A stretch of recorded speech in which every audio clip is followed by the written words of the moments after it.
pencatatan, penggolongan, dan ringkasan transaksi kejadian yang tepat atau berdaya guna dalam bentuk satuan uang dan penafsiran hasil proses tersebut. Sedangkan menurut akuntansi dalam arti luas adalah proses identifikasi, pengukuran, dan komunikasi dari informasi-informasi ekonomi untuk menghasilkan pertimbangan dan keputusan-keputusan dari pemakai informasi tersebut. Materi selanjutnya yaitu aset, kewajiban, dan ekuitas. Aset di sini ialah sumber daya yang dikuasai oleh perusahaan sebagai akibat dari peristiwa masa lalu dan mempunyai manfaat ekonomi masa depan yang diharapkan akan diperoleh perusahaan. Sedangkan kewajiban adalah obligasi masa kini yang timbul dari peristiwa masa lalu. Penyelesaiannya diharapkan dapat mengakibatkan arus keluar dari sumber daya perusahaan yang mengandung manfaat ekonomi. Sedangkan ekuitas adalah hak residual atas aset perusahaan setelah dikurangi semua kewajiban. Materi selanjutnya yaitu tentang siklus akuntansi. Siklus akuntansi terbagi dari atas 10, yaitu yang pertama analisis transaksi, yang kedua jurnal, yang ketiga memposting, yang keempat neraca saldo sebelum penyesuaian, yang kelima penyesuaian, yang keenam neraca saldo setelah penyesuaian, yang ketujuh menyiapkan laporan, yang kedelapan jurnal penutup, yang kesembilan neraca saldo setelah penutupan, dan yang terakhir yaitu jurnal pembalik atau pilihan.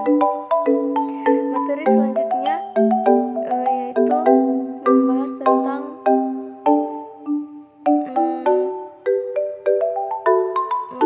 laporan keuangan.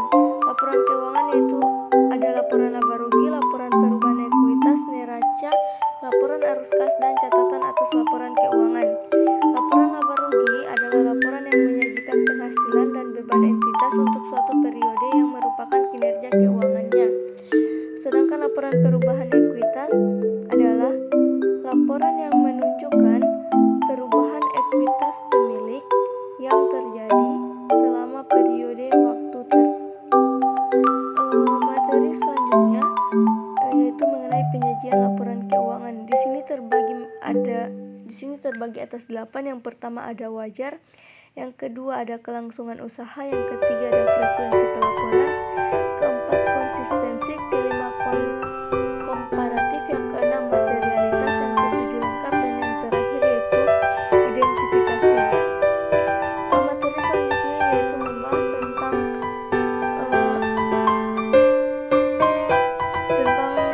definisi pajak. Menurut Profesor Dr. Rahmat Sumirto SH, iuran rakyat kepada kas negara berdasarkan undang-undang atau yang dapat dipaksakan dengan tidak mendapat jasa timbul atau kontraprestasi yang langsung dapat ditunjukkan dan yang digunakan untuk membayar pengeluaran umum atau dasar-dasar hukum pajak dan pajak pendapatan. Di sini terbagi ada 3, yaitu yang pertama menurut sifat. Menurut sifat itu pajak ada 2, yaitu pajak langsung dan pajak tidak langsung. Sedangkan menurut sasaran atau objek, pajak terbagi atas 2, yaitu pajak subjektif dan pajak objektif. Sedangkan menurut pemungutannya, pajak juga terbagi atas 2, yaitu pajak pusat dan juga pajak daerah. Kemudian materi selanjutnya yaitu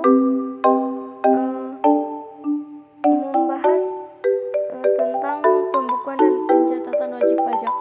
Menurut Undang-Undang KUP nomor 16 tahun 2009 pasal 1 angka 29, pembukuan ialah proses pencatatan yang dilakukan secara teratur untuk mengumpulkan data dan informasi keuangan yang meliputi harta, kewajiban, modal, penghasilan, dan biaya serta jumlah harga perolehan dan penyerahan barang atau jasa yang ditutup dengan menyusun laporan keuangan berupa neraca dan laporan laba rugi untuk periode tahun pajak tersebut.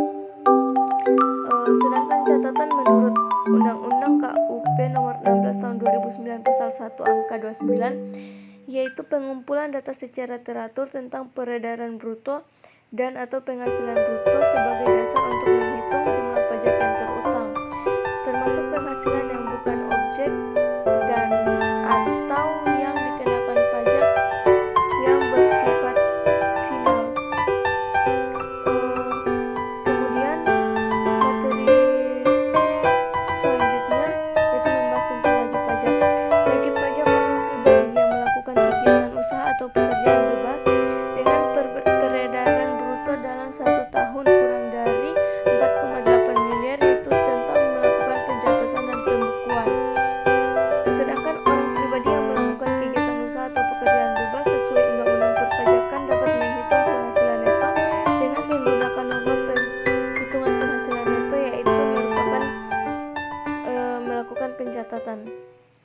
Selanjutnya materi berikut yaitu membahas tentang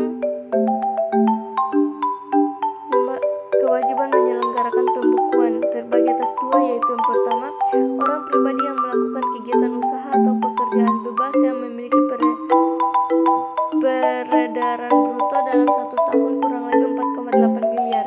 Yang kedua, pembukuan harus diselenggarakan dengan cara atau sistem yang lazim dipakai di Indonesia, misalnya berdasarkan standar akuntansi keuangan, kecuali peraturan perundang-undangan perpajakan menentukan yang lain. Materi selanjutnya yaitu tentang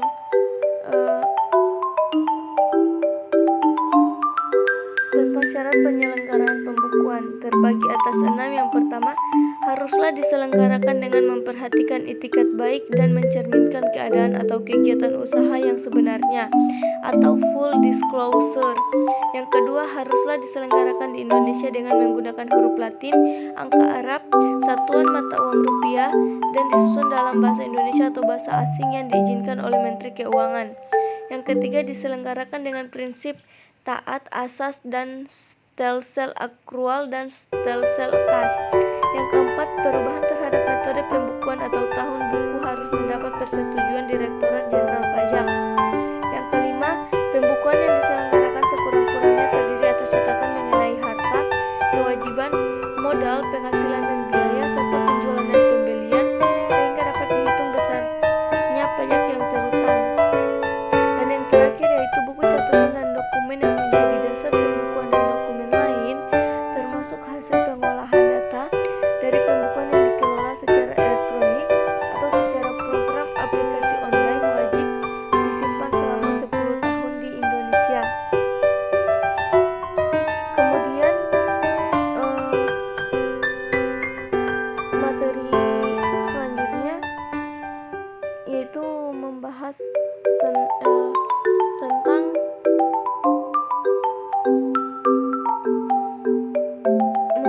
tentang kewajiban menyelenggarakan pencatatan.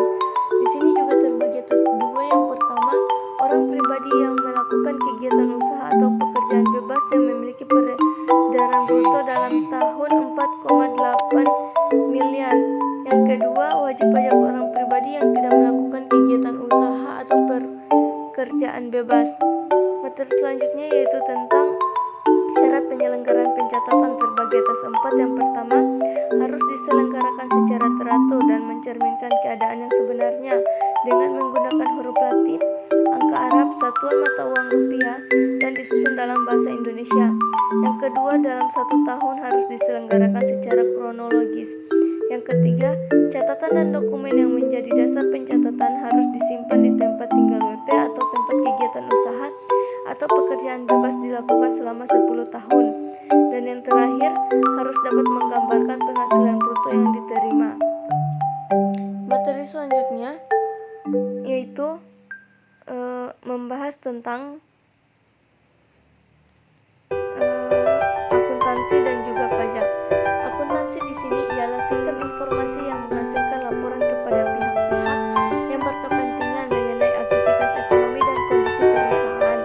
Sedangkan pajak yaitu iuran rakyat kepada kas negara berdasarkan undang-undang atau dapat dipaksakan yang tidak mendapat jasa, timbal balik atau kontrapestasi yang langsung dapat ditunjukkan digunakan untuk membayar pengeluaran umum.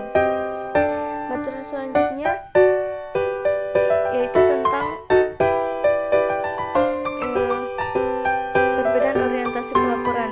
Laporan keuangan akuntansi atau komersial disusun untuk kepentingan pemakai laporan berhubungan dengan kinerja perusahaan.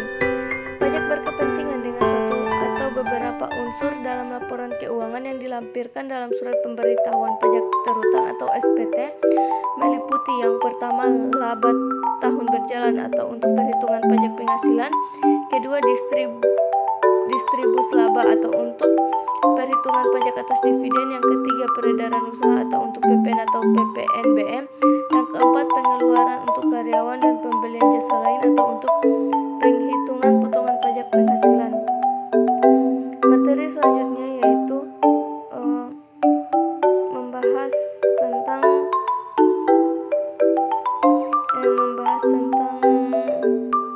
perbandingan SPT tahunan, PPh badan, dan laporan keuangan komersial. Di sini terdiri dari aspek SPT tahunan, PPh badan, dan juga laporan keuangan. Yang pertama ada pengguna. SPT tahunannya yaitu fiskus, laporan keuangan berbagai pengguna atau multi-user. Yang kedua ada sifat informasi. SPT tahunan ada rahasia, laporan keuangannya dapat digunakan oleh umum khususnya untuk laporan keuangan listed company. Yang ketiga ada pedoman penyusunan, undang-undang perpajakan dan peraturan pelaksanaannya, prinsip akuntansi yang berlaku umum atau PABU, PSAK, interpretasi PSAK, peraturan pemerintah untuk industri, IFRS, buletin teknis, pedoman atau praktik konvensional, hasil riset dan pendapat ahli. Yang keempat ada mata uang pelaporan, wajib dalam rupiah dan mata uang US dollar sepanjang memperoleh izin dan otoritas pajak terkait. Dapat menggunakan mata uang lain selain rupiah jika laporan keuangan disajikan dalam mata uang. Selain mata uang fungsionalnya, laporan keuangan harus lebih dahulu dilakukan remeasurement. Yang kelima ada dasar pencatatan transaksi. Transaksi dicatat dan dilaporkan apabila memenuhi syarat dan ketentuan perpajakan. Transaksi dicatat dengan mengutamakan hakikat formal atau hukum daripada substansinya. Laporan keuangannya yaitu transaksi dicatat dengan asas substance over from. Dan yang terakhir ada batas waktu penyampaian. Disampaikan paling lambat 4 bulan setelah akhir tahun pajak dan dapat melakukan perpanjangan paling lama 2 bulan. Pasal 66 ayat 1 Undang-Undang Nomor 40 Tahun 2007 tentang perseroan terbatas. Direksi menyampaikan laporan tahunan kepada RUPS setelah ditelaah oleh Dewan Komisaris dalam jangka waktu 6 bulan setelah tahun buku perseroan berakhir. Kemudian materi selanjutnya yaitu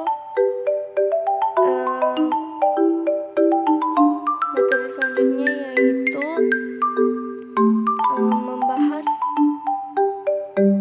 tentang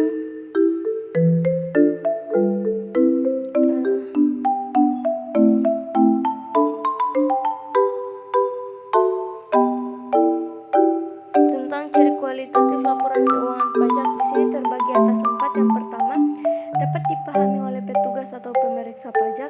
Yang kedua, sensitivitas informasi bukan materialitas.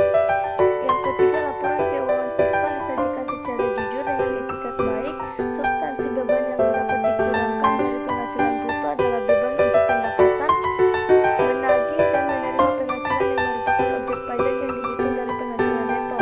Yang keempat, dapat dibandingkan dengan periode sebelumnya, terutama untuk kompensasi kerugian, utang piutang antar periode, dan perbandingan pengakuan laba atau rugi yang menuntut konsistensi kebijakan akuntansi pajak. Perubahan kebijakan akuntansi pajak dimungkinkan dengan persetujuan Direktur Jenderal Pajak dengan mengajukan permohonan dilengkapi alasan. Kemudian materi selanjutnya yaitu membahas tentang peran akuntansi dalam sejarah perpajakan di Indonesia. Di sini ada 4 sejarah dalam perpajakan di Indonesia, yaitu yang pertama, masa penjajahan Belanda. Pajak berfungsi sebagai pemasukan bagi keuangan penjajah dan jumlah pajak terutang ditentukan sangat besar. Kemudian masa setelah merdeka 1979, sistem pemungutan pajak dikenal MPS atau menghitung pajak sendiri dan MPOL menghitung pajak orang lain. Kemudian masa setelah 1979 sampai 1983. Periode ini dikenal Paket 27 Maret 1979 dan KMK 108/KMK/1979. Dan yang terakhir yaitu masa tahun 1983 sampai dengan sekarang, yaitu Undang-Undang Nomor 6 tahun 1983, Undang-Undang Nomor 7 tahun 1983, dan Undang-Undang Nomor 8 tahun 1983. Kemudian materi selanjutnya yaitu membahas tentang konsep dasar akuntansi perpajakan.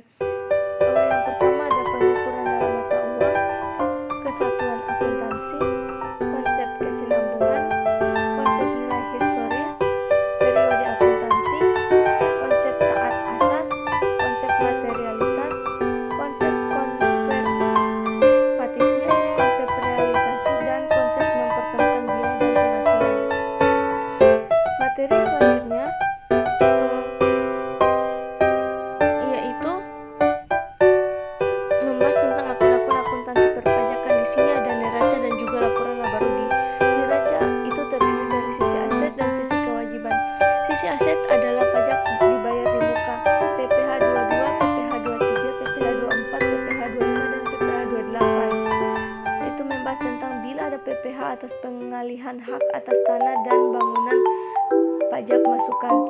Sedangkan pada sisi kewajiban adalah utang pajak. PPh 21, PPh 23, PPh 26, PPh 29 yaitu tentang pajak keluaran, dan laporan laba rugi yaitu tentang beban pajak penghasilan dan juga pajak bumi dan bangunan masukan yang tidak dapat dikreditkan dan materai dicatat sebagai beban operasional.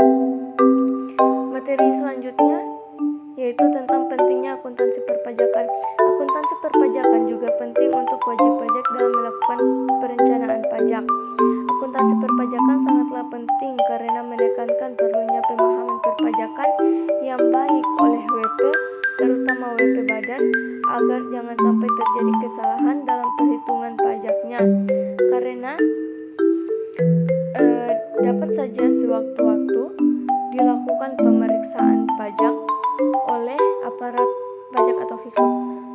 Demikian materi tentang akuntansi perpajakan yang saya sampaikan. Lebih kurangnya saya mohon maaf. Wabillahi taufik wal hidayah. Wassalamualaikum warahmatullahi wabarakatuh.